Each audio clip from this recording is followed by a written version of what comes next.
ఏమి చేయలేదండి. అది నేను చెప్పేది. గోపి గారు గుడ్ ఈవినింగ్. గుడ్ ఈవినింగ్ అండి. సో ఈ రైతులకు సంబంధించి ఏంటంటే నా డిబేట్ మొదట్లో కూడా అదే మాట మాట్లాడా. ఎట్లాస్ట్ నష్టపోయేది రైతులే, పంట నష్టపోయేది రైతులే, మద్దతు ధర లేక నష్టపోయేది రైతులే. ఈలోపే అప్పులు తీసుకొచ్చి ఆ పంటను పండించి మార్కెట్ యార్డ్కి తీసుకెళ్తే అప్పుడు ఏం జరుగుతుందో కూడా తెలియనటువంటి పరిస్థితి కనిపిస్తుంది. ఏ రకంగా ఉంటుందన్నది కూడా కనిపిస్తుంది. గతంలో వైసీపీ హయాంలో 20,000 నుంచి 24,000 వరకు మేము మద్దతు ధర ఇచ్చాం, తీసుకొచ్చామని చెప్పేసి వాళ్ళు మాట్లాడుతున్నారు. గతంలో 2024లో కూడా వరంగల్ లాంటి జిల్లాలో 13,300 రూపాయలు కూడా అప్పుడు మిర్చికి పలకడం జరిగింది. అయితే ఇక్కడ పాయింట్ ఏంటంటే గోపి గారు ఒకటి క్లియర్ చేయాల్సినటువంటి అవసరం ఉంటుంది. మద్దతు ధర అనేది ఎంఎస్పి ప్రకటించలేదు. ఎందుకంటే మిర్చి పంట కేంద్ర ప్రభుత్వం నిర్ణయించేటువంటి ఎంఎస్పి లిస్టులో లేదు. అందుకే ఈరోజు జరుగుతున్నటువంటి ఈ యుద్ధ వాతావరణం మార్కెట్ యార్డుల్లో. సో దీనిపైన కేంద్రం ఎట్లా నిర్ణయం తీసుకోవాలి, రాష్ట్ర ప్రభుత్వం ఎట్లాంటి డెసిషన్ తీసుకోవాలి, సో ఇద్దరి మధ్యలో ఎట్లాంటి సమన్వయం ఉండాలి గోపి గారు? సార్, ఏంటంటే ఇది వ్యవసాయ ప్రాధాన్యత కలిగిన దేశమైన అది చెప్పుకుంటున్నా కూడా ఎక్కువ మంది ప్రజలు వ్యవసాయ రంగం మీద ఆధారపడి బతుకుతున్నారు అని చెప్పుకోవడమే కానీ, ఈ కేంద్రంలో కానీ రాష్ట్రాల్లో కానీ, ఏ రాష్ట్రమైనా సరే రాష్ట్రాల్లో కానీ రైతులకు ప్రాధాన్యత ఇవ్వటం, వ్యవసాయ రంగానికి ప్రాధాన్యత ఇవ్వటం జరగడం లేదు. ఎందుకు? చాలా దురదృష్టకరం. వ్యవసాయ రంగానికి చాలా తక్కువ బడ్జెట్లు, అలొకేషన్ చాలా తక్కువ ఉంటాయి. ఇకపోతే పంటల విషయానికి వస్తే పంట సీజన్ వస్తుంది అనగానే ప్రభుత్వాలు, కేంద్ర ప్రభుత్వం అయినా రాష్ట్ర ప్రభుత్వం అయినా మద్దతు ధర ప్రకటించేసేయాలి ముందే. వ్యాపారస్తులతో మాట్లాడకుండా కానీ ఎట్లా అయినా సరే ముందే వ్యవసాయ మద్దతు ధర ప్రకటించేసేస్తే అప్పుడు కొనుగోలుదారులు దాన్ని దృష్టిలో పెట్టుకొని వ్యాపారం చేస్తూ ఉంటారు. అది జరగడం లేదు. ఎందువల్లనో అది చాలా దురదృష్టకరం. ఇక మిర్చి రైతుల విషయం అంటే నిజమే, మిర్చి మద్దతు ధర 20,000 దాటి కొంచెం 22,000, 23,000 అట్లా వెళ్ళిందేమో కానీ చాలా తక్కువ. అది కూడా ఒక 5-6 సంవత్సరాలు కానీ అంతకుముందు అసలు అంత ధర కూడా ఉండేది కాదు. అలాగే కాటన్ కానీ చెప్పినట్టు గతంలో కూడా గుంటూరు మార్కెట్ లో క్వింటాల్కి 7,500 నుంచి మహా అయితే 16,500 వరకు కూడా పలికింది. సో గతంతో పోలిస్తే ఆల్మోస్ట్ ఒక 5,000 వరకు తగ్గినటువంటి పరిస్థితి. సో ఈ తగ్గడానికి గల కారణాలు ఏంటి అంటే, మిగతా రాష్ట్రాల్లో ఉత్పత్తి పెరిగిందా, తెలుగు రాష్ట్రాల్లో ఉత్పత్తిని తగ్గిందా, లేదంటే ఇంటర్నేషనల్ ఎక్స్పోర్ట్స్ ఏమైనా తగ్గుముఖం పట్టినాయా? సో వీటిని ఈ డాట్స్ ఎట్లా లింక్ చేయాలి? ఈ డాట్స్ ని అది ఎక్స్పోర్ట్స్ తగ్గినాయండి. ఎక్స్పోర్ట్స్ తగ్గినాయి. ఇప్పుడు చైనా ఈ సంవత్సరం చాలా ఈ ఎర్రమిర్చిని వేసింది. అయితే ఇక దాని లాస్ట్ ఇయర్ కూడా వాళ్ళు వేశారు. చైనా శ్రీలంకలో కూడా వేశారు. అయితే దాన్ని దృష్టిలో పెట్టుకొని ఎక్స్పోర్ట్స్ బాగా తగ్గిపోయినాయి. అయితే ఇప్పుడు కొత్తగా వస్తున్న వార్తలు ఏంటంటే, చైనాలో వచ్చిన ఎర్రమిర్చి రుచిగా లేదు, ఆ కారం ఘాటుగా లేదు, దాని టేస్ట్ కూడా డిఫరెంట్ గా ఉంది అని దాన్ని రిజెక్ట్ చేస్తున్నారు. దానివల్ల మళ్ళీ చైనా భారతదేశం వైపు చూస్తుంది. వచ్చే రోజుల్లో ఎలాగో ధరలు పెరిగే అవకాశం ఉంది. దానికోసమే బహుశా ముఖ్యమంత్రి గారు కూడా లేఖ రాసి ఉంటారు.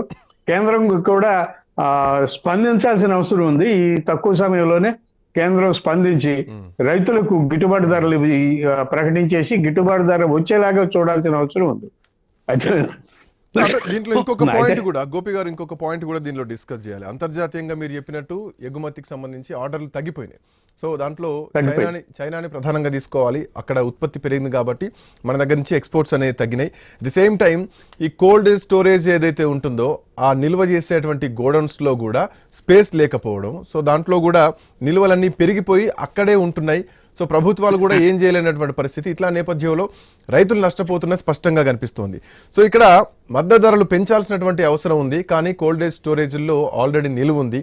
సో ఇప్పుడు ప్రభుత్వాలు రైతుల పక్షాన, ఎందుకంటే సంక్షేమ పథకాలు ఇచ్చేటువంటి ప్రభుత్వాలు కోల్డ్ స్టోరేజ్లో ఉన్నాయని చెప్పేసి వేరే ఇంటర్నేషనల్ సంబంధించి ఒక డెసిషన్ తీసుకోవాల్సినటువంటి అవసరం ఉంటుంది.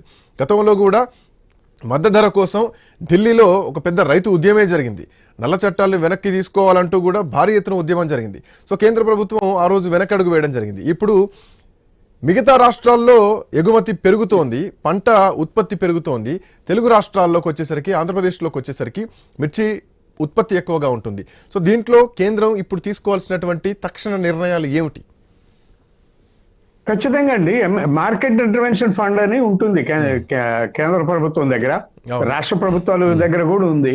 సో ఆ మార్కెట్ ఇంటర్వెన్షన్ ఫండ్ తీసుకొని గవర్నమెంటే కొనేసేయాలి. గవర్నమెంటే కొనేసి మద్దతు ధరకి దాన్ని స్టాక్ పాయింట్స్ లో పెట్టుకొని ఎప్పుడైతే ఎక్స్పోర్ట్ ఆర్డర్స్ వస్తాయో అప్పుడు గవర్నమెంట్ ఎక్స్పోర్ట్ చేసుకోవాలి. ఇన్ఫాక్ట్ మార్కెటింగ్ కమిటీ, మార్కెట్ యార్డులు, వీటి పనులే అది. మార్కెట్ ఇంటర్వెన్షన్ కి రావాలి వాళ్ళు. మార్కెట్ యార్డులు కానీ, మార్కెటింగ్ కమిటీలు కానీ, మార్కెటింగ్ డిపార్ట్మెంట్లు కానీ వీళ్ళు రావాల్సిన అవసరం ఉంది. రైతులకి అండగా వాళ్ళు వెళ్ళాలి. ఈ మార్కెట్ ఇంటర్వెన్షన్ ఫండ్ నుంచి డబ్బులు తీసుకోవాలి. కొన్ని కోట్లు ఉంటుంది అక్కడ ఆ ఫండ్. ప్రతి సంవత్సరం కూడా బడ్జెట్ లో కొన్ని కోట్ల రూపాయలు కేటాయిస్తుంటారు. ఆ డబ్బులు బయటికి తీయాలి వీళ్ళు. తీసి మార్కెట్ ఇంటర్వెన్షన్ వచ్చేసి రైతుల దగ్గర నుంచి కొనుగోలు చేసి స్టాక్ పాయింట్లో పెట్టుకోవాల్సిన అవసరం ఉంది. ఆ పని చేయకపోతే తప్ప. అంటే ఇంకొక పాయింట్ గోపి గారు ఇంకొక పాయింట్ ఇక్కడ డిస్కస్ చేసుకోవాలి. రైతుల పక్షాన ఇప్పుడు అప్పుడప్పుడు విపత్తులు, ఉపద్రవాలు వస్తూ ఉంటాయి, సునామీలు వస్తూ ఉంటాయి.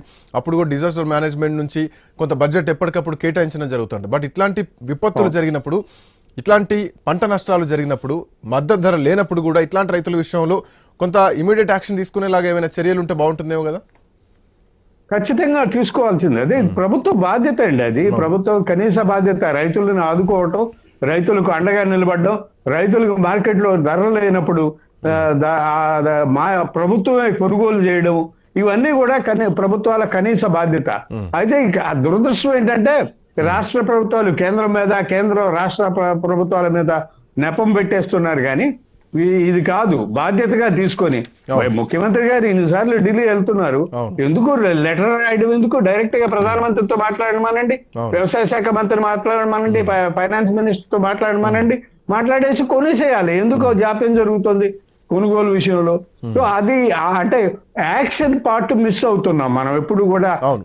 రైతులకి ఏ ప్రభుత్వం ఉన్నా సరే, ఎవరున్నా కూడా ఏదో కంటి తుడుపు చర్యలు చేపట్టడం తప్ప నిజంగా రైతులకు మేలు జరిగే విధంగా, నిజంగా రైతులకు లాభం వచ్చే విధంగా చర్యలు తీసుకోవడం లేదు. ఆ స్పూరియస్ సీడ్స్ అయినా కానివ్వండి, నకిలీ విత్తనాలు మార్కెట్లోకి ఎందుకు వస్తాయి? ప్రభుత్వం కంట్రోల్ లేకపోతే అట్లా.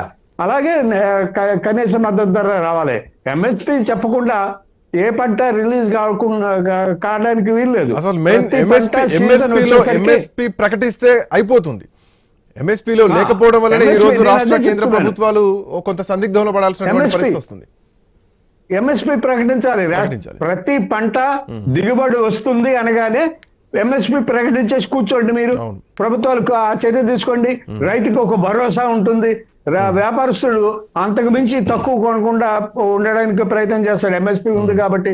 సో ఎంఎస్పీ ఎందుకు ప్రకటించరు ప్రభుత్వాలు? ప్రతి పంటకు ఎంఎస్పీ ప్రకటించాలి. అది జరిగిన రోజున రైతులకు మేలు జరుగుతుంది. ఇంకొక పాయింట్ సరే, ఇది రైతులకు సంబంధించి మద్దతు ధరకు సంబంధించినటువంటి అంశాన్ని మీరు ఇప్పటిదాకా కొంత మంచి క్లారిటీగా చెప్పారు గోపి గారు. బట్ ఆర్బీకేలను కానీ, ఈ క్రాప్ వ్యవస్థల్ని కానీ ఈ ప్రభుత్వం వచ్చిన తర్వాత నిర్వీర్యం చేస్తున్నారు. ఇంటిగ్రేటెడ్ ల్యాబ్లను కూడా నిర్వీర్యం చేశారు. సీజన్ మొదలయ్యేసరికి రైతుల ఖాతాల్లో, రైతుల అకౌంట్లలో పెట్టుబడికి సంబంధించినటువంటి సహాయం చేయాల్సినటువంటి అవసరం ఉంది. ఇవి మొత్తం నిర్వీర్యం చేస్తున్నారు. గత ప్రభుత్వం చేసినటువంటి ఏదైతే రైతులకు సంబంధించినటువంటి పాలసీలు ఏవైతున్నాయో ఈ ప్రభుత్వం పట్టించుకోవట్లేదు అనేది జగన్మోహన్ రెడ్డి చేస్తున్నటువంటి కామెంట్స్. సో ఇక్కడ కూటమి ప్రభుత్వంలో వీళ్ళు ఉన్నారు, ప్రతిపక్ష నాయకుడిగా జగన్మోహన్ రెడ్డి మాటలను చూస్తున్నాం. సో రాజకీయ పరంగా ఇది ఎట్లా చూడొచ్చు? మీ వర్షన్ ఏంటి? అంటే రాజకీయం చేస్తారండి. చంద్రబాబు గారు అధికారంలో ఉన్నారు, జగన్మోహన్ రెడ్డి గారు ప్రతిపక్షంలో ఉన్నారు కాబట్టి వాళ్ళు చెప్పే ఆరోపణలు ఏవో ఉంటాయి. అయితే గత ప్రభుత్వం 10,000 పైచీలకు ఆర్బీకేల్ని ఏర్పాటు చేసింది. ఈ ఆర్బీకేలు రైతులు దగ్గరికి, అందులో ఉండే సిబ్బంది, ఒక్కొక్క ఆర్బీకేలో 5 చొప్పున సిబ్బంది ఎంప్లాయీస్ ఉండేవాళ్ళు. వాళ్ళు రైతులతోటి అనుసంధానం అయి ఏ రైతు ఏ పంట ఎంత విస్తీర్ణంలో వేస్తున్నారు అనేటువంటి రికార్డు చేసేవాళ్ళు. ఆ రికార్డు చేసి దాని ప్రకారం ప్రొక్యూర్మెంట్ జరుగుతుందా లేదా, ఎక్కడన్నా రైతుకి సాయం కావాలా అనేది ఏదో చేస్తూ ఉండేవాళ్ళు వాళ్ళు. అంతవరకు అయితే జరిగింది ఆ పని. అయితే ఈ ప్రభుత్వం వచ్చిన తర్వాత ఈ 9 నెలల్లో ఆర్బీకేల గురించి పెద్దగా పట్టించుకోలేదండి. ఆర్బీకే వ్యవస్థ ఉందని కూడా వీళ్ళు గుర్తించినట్లేరు. నాకు వచ్చిన సమాచారం మేరకు ఏంటంటే 10,000 ఆర్బీకేలను 5,000కు తగ్గించాలనేదో చూస్తున్నారని కూడా నేను విన్నాను. అలాంటిది ఏదైనా జరిగితే అయితే అది కొంచెం రైతులకి దెబ్బ తగిలే ప్రమాదమేనండి. రైతులకి అధికారులు అందుబాటులో లేక, ఇలాంటి సిబ్బంది అందుబాటులో లేకపోతే రైతు అన్యాయం అయిపోతాడు. రైతుకి సహాయం చేసేవాళ్ళు, మాట వరుసకు సహాయం చేసేవాళ్ళు, ఒక ధైర్యం చెప్పేవాళ్ళు, ఒక గైడింగ్ ఫోర్సెస్ లేకపోతే రైతు చాలా ఇబ్బంది పడతాడు, చాలా నష్టపోతాడు. ఈ ఆర్బీకేలను ఖచ్చితంగా ఇంకో పద్ధతిలో, ఇంకో పేరు పెట్టుకోమనండి ప్రభుత్వాన్ని, ఇంకో పద్ధతిలో లేకపోతే ఏదో పద్ధతిలో శరత్ గారు పనిచేయడం అయితే అవసరం. పాయింట్. శరత్ గారు రైతుల్ని పట్టించుకోవట్లేదు, ఆర్బీకీలను కూడా మీరు పక్కన పెట్టేశారు. సో గత ప్రభుత్వంలో మేమేంత ఇచ్చాం, ఇప్పుడు మీరేంత ఇస్తున్నారు? చంద్రబాబు నాయుడు ఈ క్రాప్లను కూడా వ్యవస్థల్ని మొత్తం నిర్వీర్యం చేస్తున్నారు. అసలు ఇందాక గోపి గారు కూడా ఒక మాట అన్నారు. సో 10,000 నుంచి 5,000 వరకు కూడా ఆర్బీకేలను తగ్గించేటువంటి ప్రయత్నం చేస్తున్నారు. దీనివల్ల నష్టపోయేది కూడా రైతులే అన్నది ఇంకొకటి అంశం. ఇంకోటి ఏంటంటే రైతులు అటు ప్రభుత్వ మద్దతు ధరలు పెంచడం ద్వారా మార్కెట్లో కొంత అస్థిరత కనిపిస్తోంది ఒకటి. సో దాన్ని స్థిరంగా తీసుకురావడం కోసం, దాన్ని ఒక న్యూట్రల్గా తీసుకురావడం కోసం కేంద్ర రాష్ట్ర ప్రభుత్వాలు కలిసి కృషి చేయాల్సినటువంటి అవసరం ఉంటుంది. సో కేంద్రం కొంత వెనకడుగు వేసినా, కొంత నిర్ణయం